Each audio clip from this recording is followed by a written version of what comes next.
sometimes climbing almost a floor a day. Working at incredible speeds were teams of riveters in groups of 4. Approximately 35 to 40 of these teams worked simultaneously on all different parts of the building. They were responsible for fastening the steel frame into place. The heater would fire up the bolts to temperatures between 1000 and 2000 degrees Fahrenheit. At the precise moment, the heater would grab the rivet and toss it straight to the catcher, who caught it with a can. At times, the catcher would have to be ready to catch a smoldering hot rivet from up to 75 feet away.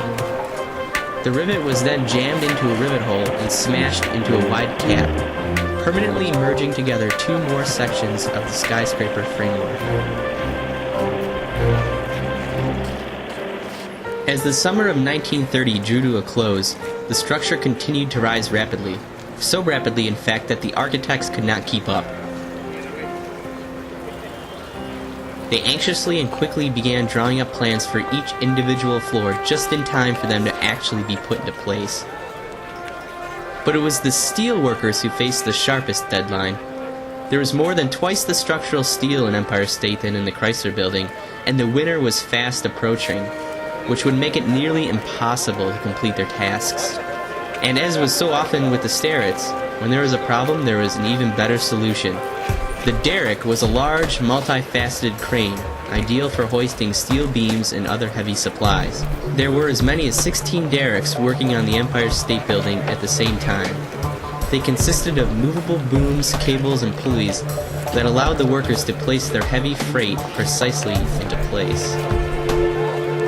As the building grew taller, workers actually built around the derricks.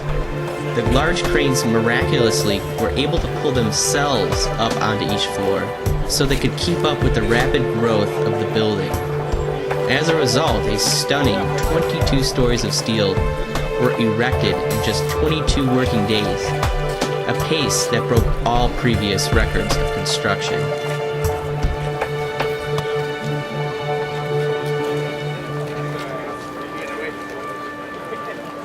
So as the winter drew near, interior work was well underway, such as painting and bricklaying. They too had strict deadlines, and the rapidly growing height of the building was slowing the delivery of supplies to the workers. So the Starrett brothers introduced yet another innovative technique to help the workflow. They introduced a railcar system, much like what you would find in a mine shaft. The rails were placed around the perimeter of many of the floors, and the cars were loaded with supplies and then pushed to the next station, saving incredible amounts of time. It was an extremely effective system that had never been used before, much less thought about. In fact, cafeterias were also installed on many floors in order to ease time. Never before had workers been able to eat on site.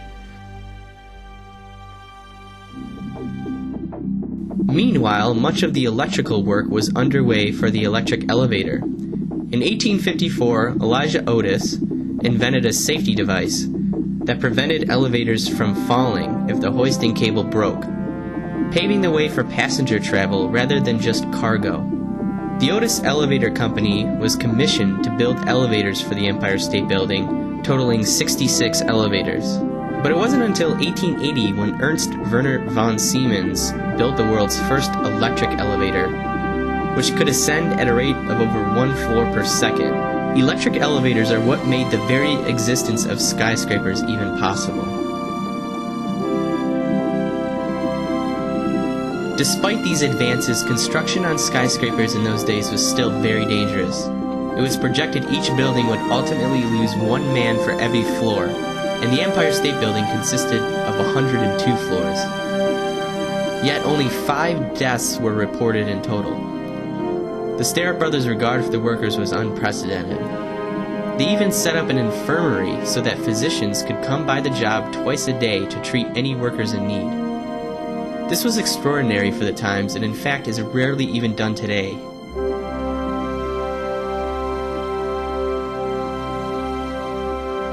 And as the intense labor continued, the giant steel frame began to disappear underneath an exterior of stone and metal. This Art Deco design was extremely advantageous. The architects ordered the installation of long metal strips called mullions to run the entire length of the building, and strips of Indiana limestone were placed between them so that their edges did not have to be carefully finished. Once the limestone was set into place, aluminum spandrels were added. These would span the distance between the windows when they were added, and together these elements formed a frame, allowing the windows to be inserted without scaffolding, saving thousands of hours of labor.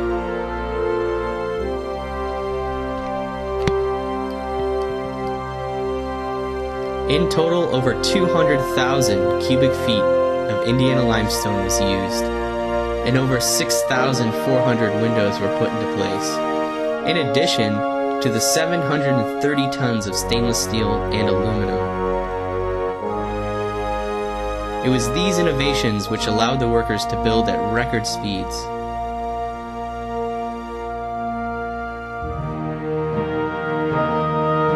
By the fall of 1930, work on the steel skeleton was complete. It reached a height of 1,048 feet and 86 floors. Still in the shadow of the Chrysler Building, the most distinctive feature of the Empire State Building had yet to be added.